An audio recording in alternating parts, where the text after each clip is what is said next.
Baik, Assalamualaikum warahmatullahi wabarakatuh. Waalaikumsalam warahmatullahi wabarakatuh. Selamat pagi semuanya. Pagi Pak.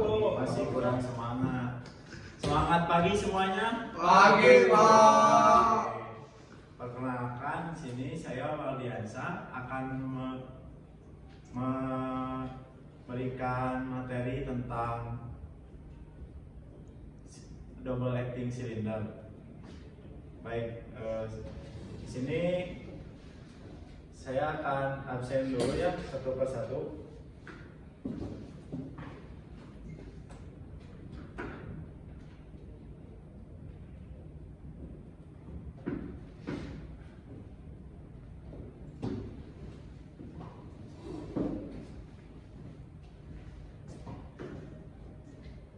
Oh iya, sebelumnya gimana kabarnya? Pada baik? Ya Pak. Oke, dan saya absen ya satu. Armadi ada? Hadir. Jeffrey Saputra? Hadir. Kolbi? Hadir. Si Radia. Aduh. Baik, sebelum pembelajaran ini dimulai, apakah sudah dipersiapkan laptop dan alat tulisnya? Armadi udah disiapkan laptopnya? Sudah Pak, sudah menyala. Baik. Di sini saya akan menampilkan sebuah video. 然后这个是开关，这个电源从电源关闭，电源关闭，打开，电源启动，开始就是按一下这里开始，对不对？这个是原理，这个是不足的。这样就开始了，这个速度是现在可以。 Mohon cermati ya videonya.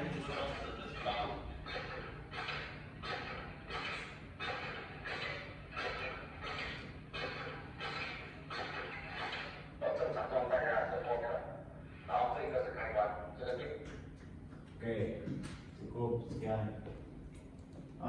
Ini adalah video salah satu dari perusahaan Cina ya yang berkaitan dengan pneumatik. Sebelumnya di sini ada yang tahu mengapa si alat ini, alat packaging ini bisa menjepit atau menjepit sebuah packaging makanan gitu? Apa ada yang tahu di sini? Belum tahu kok. Oh ya, belum tahu. Jadi ini tuh si alat packaging ini disebabkan bergeraknya menjepit atau mengulurkan itu dikarenakan ada tekanan udara, yaitu yang menggunakan double acting cylinder yang akan kita pelajari saat ini. Seperti ini. 电源从电源关闭，电源关闭，就是这样，这个是原理，这个是不足的。 Nah, 正常状态下是脱掉，然后这个是开关，这样就开始了。 nah si alat ini yaitu yang di support atau digunakan dengan double acting cylinder tersebut. Yang akan kita pelajari hari ini merupakan salah satu kompetensi kita untuk nanti di industri manufaktur. Nah, kita nanti akan sering bertemu dengan alat yang menggunakan double acting cylinder tersebut. Kemudian semakin kalian memahami pneumatik ini atau cara kerja double acting cylinder ini, maka akan semakin cepat kalian beradaptasi di industri nanti. Nah, kemudian dalam dunia industri kita sebagai teknisi tidak harus hanya memahami apa itu double acting cylinder saja, tapi kita juga harus memahami cara kerjanya, kemudian aliran udaranya, karena jika kita salah mengalirkan udara ke silinder itu bisa mengakibatkan kegagalan yang fatal. Misalkan kita salah menyambungkan port udara tersebut ke silinder, menyebabkan silinder tersebut bisa tidak bergerak ataupun arus maju mundurnya terbalik. Nah, maka dari itu kita sebagai teknisi harus memahami itu dan bisa melakukannya itu dengan baik. Kemudian sebelum ini kan kita sudah belajar sebelumnya itu mengenai single acting cylinder. Nah, di sini kita akan mempelajari tentang double acting cylinder, dari cara kerjanya, kemudian bagian-bagiannya double acting cylinder. Tujuan kalian dari belajar double acting cylinder ini yaitu satu, agar bisa memahami apa itu double acting cylinder. Kemudian yang kedua yaitu mengidentifikasi komponen-komponen dari double acting cylinder itu apa aja sih nama-namanya. Nah, kemudian yang ketiga yaitu membuat rangkaian yang mengalirkan dari udara yang menuju nanti outputnya itu double acting cylinder. Nah, di sini Bapak mulai aja ya ke penjelasan double acting cylindernya. Di sini ada contoh gambar. Nah, ini adalah contoh gambar dari double acting cylinder. Nah, ini bagian-bagiannya.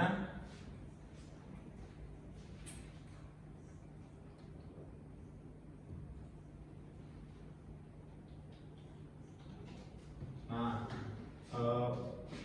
untuk yang ini tuh bagian rod piston, yaitu atau batang pistonnya. Kemudian yang ini itu bagian pistonnya. Nah, ini bagian aliran udara yang akan masuk menuju piston atau mendorong piston. Kemudian yang sebelah kanan ini atau kita sebut dengan aliran udara B, yaitu untuk masuknya udara mendorong piston bergerak mundur. Jadi terdapat ada tiga bagian, yaitu yang pertama dari batang pistonnya. Yang batang pistonnya ini, kemudian ada pistonnya, dan kemudian ada bagian yang tempat pistonnya itu yang besar ini, yang kotak. Kemudian setelah itu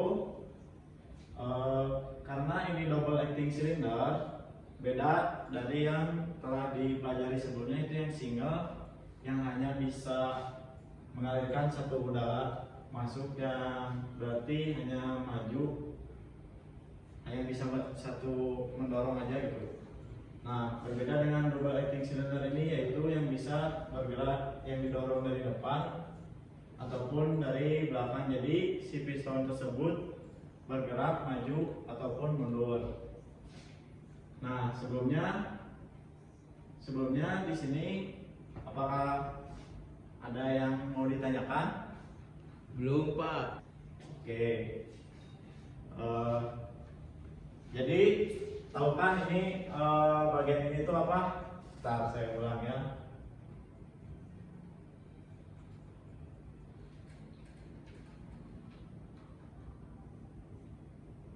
Nah, bagian yang ini tuh apa? Ada yang bisa menjawab? Piston, Pak. Oke, karena ada ini ya. Iya. Jadi pintar. Oke, coba ada yang bisa menjawab, aliran udara masuk itu masuk untuk mendorong piston itu di sebelah mana? Itu, Pak, yang panah-panah, Pak. Yang panah yang mana? Yang kumplot. Oke, benar. Kemudian yang keluarnya itu yang mana? Yang untuk mendorong mundur, kan ini mendorong maju. Jadi si piston maju ke belakang, yang maju ya ke depan. Yang untuk mundurnya itu yang mana? Yang itu yang lubang satunya lagi. Oh ini, betul, Fabi benar. Nanti dicatat ya Fabi nilainya 100. Oke, karena mungkin sudah paham bagian-bagian pada double acting cylinder, di sini Bapak akan melanjutkan kepada mensimulasikan ke fluid simnya ya.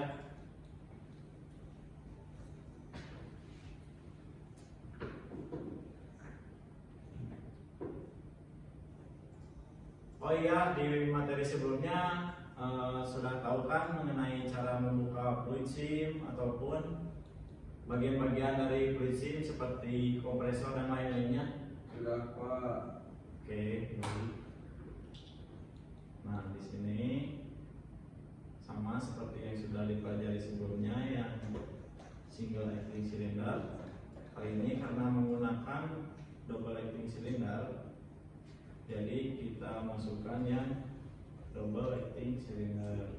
Nah, setelah selesai dirangkai, diusahakannya penempatannya agak sedikit estetik lah kalau menurut sekarang itu biar enak dilihat. Nah, setelah selesai kita coba simulasikan.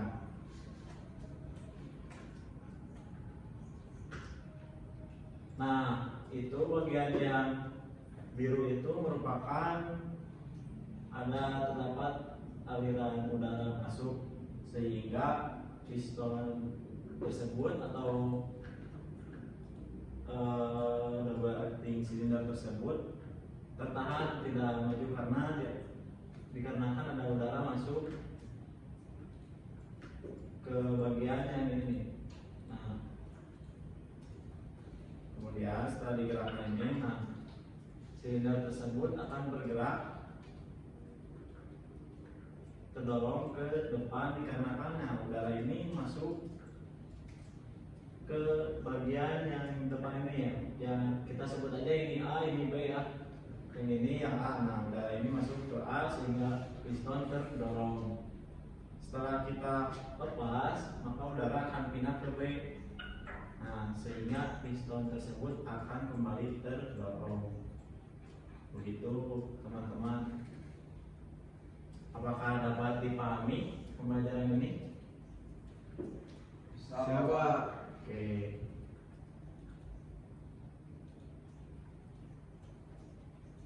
Nah, kita coba ya lepas satu aliran di sini, aliran di sini ya, untuk membuktikan apakah silinder tersebut kembali ke semula atau tidak.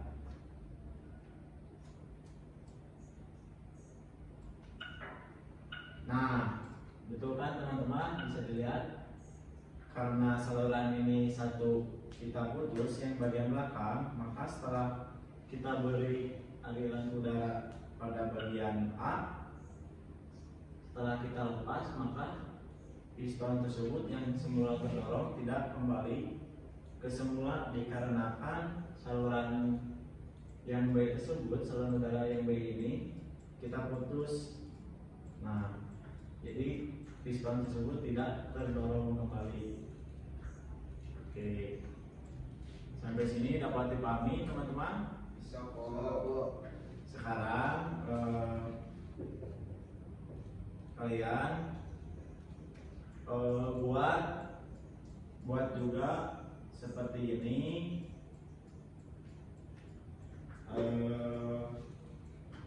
Untuk membuat ya mensimulasikan juga. Yang pertama-tama yaitu kita ulang ya. Oke. Yang pertama yaitu kita masukkan dulu kompresor.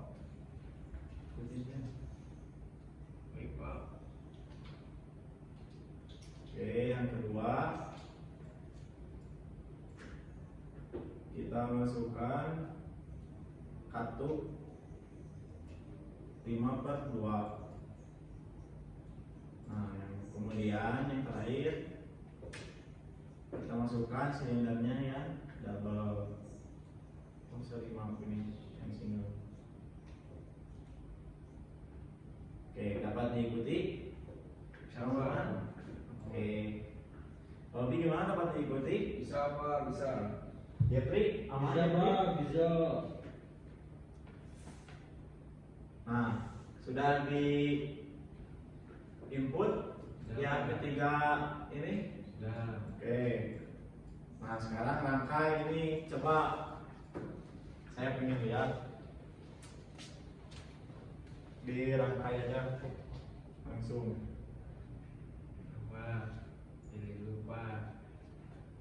Tombolnya seperti apa?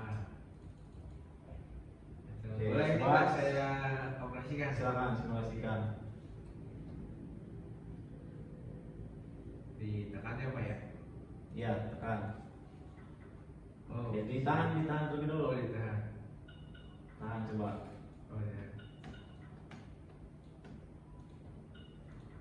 Oh ini kayaknya pakai tombol tekannya yang langsung. Oh sekali, iya Pak. iya. Sip sip. Ada nggak sih Pak tombol tekan yang bisa ditahan gitu? Oh bisa dihilangin coba Apanya Pak? itunya si pegasnya.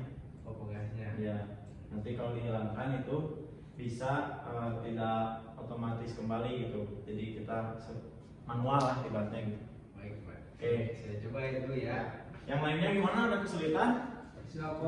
Bisa. Oke, dapat diikuti ya. Oke, setelah tadi mensimulasikan, sebelum Bapak akhiri pembelajaran hari ini, mau sedikit mengulas balik tadi yang awal Bapak jelaskan mengenai bagian-bagian double acting cylinder ini. Ada yang bisa menjelaskan? Saya Pak Jeffrey Pak. Oke, silakan Jeffrey.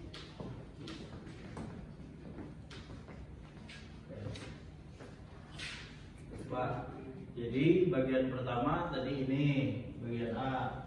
Bagian ini gunanya untuk menjadi aliran masuk dari udara supaya piston bisa maju. Lalu ini bagian B. Setelah piston maju, kita harus membuat pistonnya mundur. Maka dari itu kita membutuhkan saluran B untuk mengalirkan udara supaya pistonnya bisa mundur. Jadi ini benar Pak? Betul, betul. Sekarang lanjut ke bagian ini bagian C. Ini tuh namanya batang piston. Betul. Lalu bagian ini kotak, ini tuh bagian D. D ini pistonnya apa ya? Apakah betul teman-teman? Betul, piston Pak, betul piston. Oke. Terus segi panjang di luar ini itu adalah badan luar dari piston begitu Pak. Jadi cover dari piston. Sekian Pak yang saya ingat Pak. Oke, apakah betul itu teman-teman? Betul, Bagian D? betul Pak. Oke, siap, betul Jeffrey. 100 Jeffrey nanti saya catat. Oke, tepuk tangan teman-teman buat Jeffrey. Nah, jadi itu ya bagian-bagian dari double acting cylinder tersebut. Kemudian ya fungsinya berbeda dari single acting tersebut, yaitu ya kalau double itu bisa mengalirkan udara untuk masuk mendorong maupun yang B untuk piston menjadi mundur kembali ke semula. Di pembelajaran hari ini kita telah mempelajari prinsip dari double acting cylinder, kemudian menganalisis dari double acting cylinder ini, kemudian telah mensimulasikan pada prinsip double acting cylinder ini. Nah, secara umum kalian sudah dapat memahami apa itu double acting cylinder dan bagaimana cara kerjanya, serta kalian sudah bisa mensimulasikan pada prinsip tersebut. Untuk memperdalam pemahaman kalian, maka silakan kalian buat tugas di rumah, yaitu membuat rangkaian dengan menggunakan double acting cylinder. Bebas mau dirangkai menggunakan 5/2 atau 3/2. Kemudian tugas tersebut di screenshot dan dikumpulkan minggu depan. Tolong diperhatikan ya kalau dikumpulkan minggu depan ya. Kemudian pada pertemuan selanjutnya kalian akan mempelajari double acting cylinder yang secara tidak langsung gitu kontrolnya. Kalau tadi kan secara langsung. Kalau nanti pertemuan selanjutnya itu akan menggunakan kontrol yang tidak secara langsung. Nah, nanti pada pertemuan selanjutnya itu kalian akan mendapatkan komponen tambahan yaitu, dan di situ kalian akan melihat apakah dengan penambahan komponen tersebut akan menjadi lebih efektif atau tidak. Baik, akan saya cukupkan pembelajaran hari ini. Kurang lebihnya mohon maaf. Semoga pembelajaran hari ini bermanfaat untuk kalian. Bin, Pak. Terima kasih atas kerjasama dan partisipasinya teman-teman. Wabillahi taufiq wal hidayah. Wassalamualaikum warahmatullahi wabarakatuh.